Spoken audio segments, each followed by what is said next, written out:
Kerajaan Indragiri atau Kesultanan Indragiri merupakan sebuah kerajaan yang didirikan oleh suku Melayu. Asal mula kerajaan Indragiri barangkali sebuah kerajaan yang bernama Keritang yang muncul disebabkan kemunduran yang dialami oleh Sriwijaya pada abad ke-13. Pada masa itulah bangkitnya kerajaan-kerajaan kecil di antaranya Kerajaan Keritang untuk melanjutkan upayanya sebagai suatu kesatuan pemerintahan di antara banyak yang lainnya. Dalam perkembangan selanjutnya ada dua bekas kewedanaan yang terdiri dari Kewedanaan Indragiri Hilir Utara dan Kewedanaan Indragiri Hilir Selatan. Kerajaan Indragiri diperkirakan berdiri sekitar tahun 1298. Raja pertamanya yaitu Raja Merlang I yang berpusat di Malaka, kemudian berpindah ke Pekantua pada masa pemerintahan Raja Narasimha II.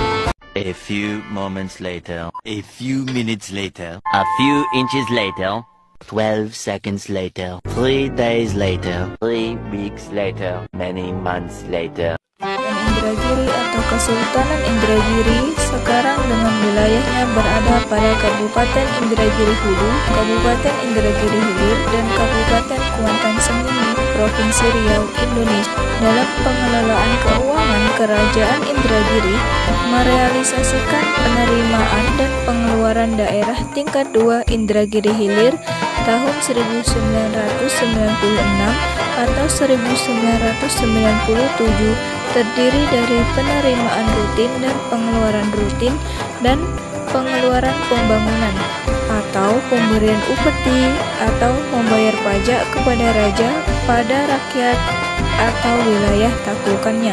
Sebagai penghasil lada kerajaan Indragiri itu menghasilkan karet. Dikembangkan oleh Sultan Isa Nurbayasah telah menguji cobakan penanaman karet tersebut menjelang abad ke-19 dengan dibukanya perkebunan karet pertama di Sungai Lala.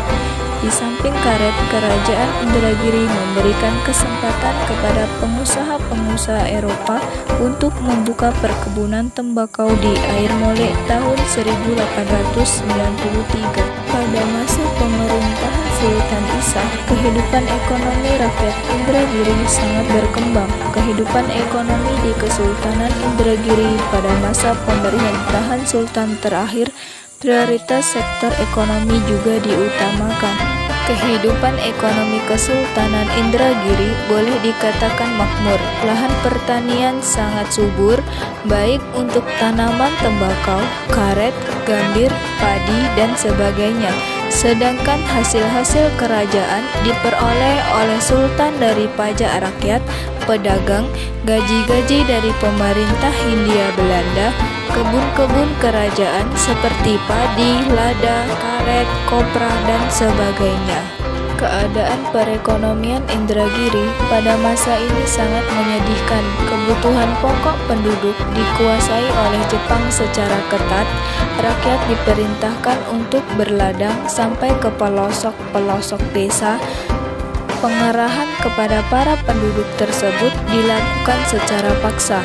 Hasil padi terbesar adalah berasal dari tembilahan, sehingga banyak tenaga-tenaga kerja dikerahkan ke tembilahan agar hasil panen dapat berlipat ganda.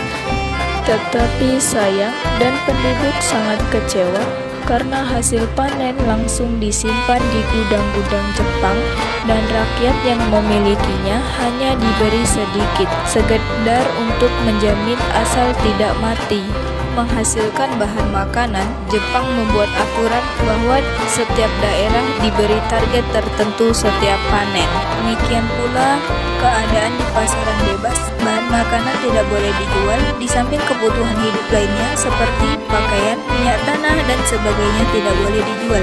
Segala kain-kain bekas dijadikan pakaian oleh rakyat, tidak sedikit orang-orang memakai goni, kulit terap, kulit karet dijadikan sebagai bahan pakaian.